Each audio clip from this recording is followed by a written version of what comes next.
ஆயிரம் எரிமலை அடைகாத்த நெருப்பே, அன்னை தமிழின மறவாதே உனது பிறப்பே. தாய் தமிழ் சொந்தங்களுக்கு புரட்சிகர வணக்கம்.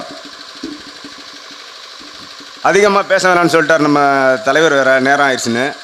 வெறும் 1300 ஓட்டை மட்டும் வச்சுக்கிட்டு தமிழ்நாட்டை 60 ஆண்டு காலமாக ஆட்சி செய்து திராவிட முன்னேற்ற கழகம் ஆட்சி அதிகாரம் வரும்போதெல்லாம் கச்சத்தீவு மீட்பேன், காவிரியில் நிரந்தரமாக தண்ணியை கொடுப்பேன்னு அதிகாரத்துக்கு வரும்போதெல்லாம் ஒரு பிட்டை போட்டு நைட்டு அண்ணா சொன்னது மாதிரி 11 மணிக்கு மேலே நாய் நம்ம அரவிந்த் சொன்னது மாதிரி அந்த இடைவெளியில் வந்து பணத்தை கொடுத்துட்டு ஆட்சி அதிகாரத்தை பிடிச்சிட்டு போயிடுறாங்க. வந்து இவ்வளோ 4 வருஷம் ஆச்சு, இன்ன வரைக்கும் ஒரு மது கடையை கூட மூடலை. நாங்கள் நாம் தமிழர் கட்சியெல்லாம் போராடி அரும்பலக்கோட்டையில் உள்ள மது கடையை நிரந்தரமாக மூடி இருக்கோம். தொடர்ந்து நாங்கள் மக்களுக்காக நிற்கிறோம். இதே உலக புகழ்பெற்ற நமது ராஜராஜ பெருவுடையார் சோழன் கட்டின பெரிய கோயிலில் தமிழில் தான் மந்திரம் ஓதணும்னு சொல்லி வழக்கு போட்டு அதில் ஜெயிச்சிருக்கு நாம் தமிழர் கட்சி.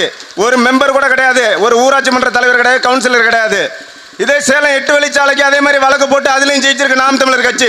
இப்போ திருப்பரங்குன்றத்திலையும் வழக்கு போட்டிருக்கு தமிழில் தான் மந்திரம் ஒன்று. தொடர்ந்து மக்களோடு மக்களாக களத்தில் நிற்கிறது நாம் தமிழர் கட்சி மட்டும்தான். திமுக அதிமுகலாம் நம்பி நம்பி மோசம் போனது போதும். அதிகபட்சம் என்ன செய்வான், நகை கடன் தள்ளுபடியாக கட்சிக்காரனை பார்த்து கொடுப்பான். இல்லையா பிள்ளைய படிக்கணுமா, காலேஜில் சீட்டு வேணுமா, அதுக்கு போய் அவன்கிட்ட நிற்கணும். இதை தவிர வேற என்ன சலுகை நீங்கள் அண்டிச்சிருக்கீங்க சொல்லுங்க? எதுவுமே கிடையாது. இந்த ஒருத்தன் போயிட்டு பேசிட்டு வந்தான், ஒரு நடிகர் தமிழ்ல இருந்தா கன்னடம் பிறந்துச்சுன்னு. அதுக்கு நீதிமன்றம் என்ன சொல்லுது? நீதிமன்றம்னா அதுக்கு என்ன விளக்கத்தை கேட்கணும், அதுக்கு நான் கால அவகாசம் கொடுக்கணும், எதுவுமே இல்லை. நீ மன்னிப்பு கேட்கணும்னு நீதிமன்றமே நேரடியாக சொல்லுது, கர்நாடக நீதிமன்றம்.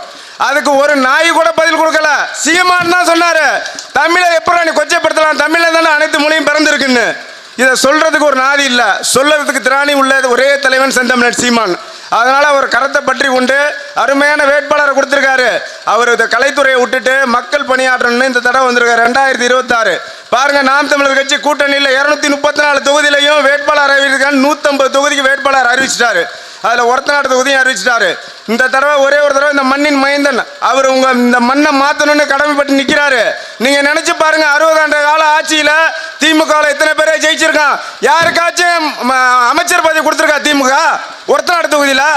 நல்லா யோசிச்சு பாருங்க. ஒருத்தநாட்டில் கொடுத்தா ஒருத்தநாட்டுக்காரன் திமுகவை கோட்டையை பிடிச்சிருவான்னு தெரியும் அவங்களுக்கு. 1300 ஓட்டு 60 ஆண்டு அரசியலை மாற்றிக்கிட்டு இருக்கு. நம்மெல்லாம் ஓட்டை மட்டும் போட்டு காலையில் எழுந்துச்சா வயக்காட்டுக்கு போகிறது, வேலையை பார்த்துக்கிட்டே இருக்கோம். இந்த நிலையை மாற்றணும்.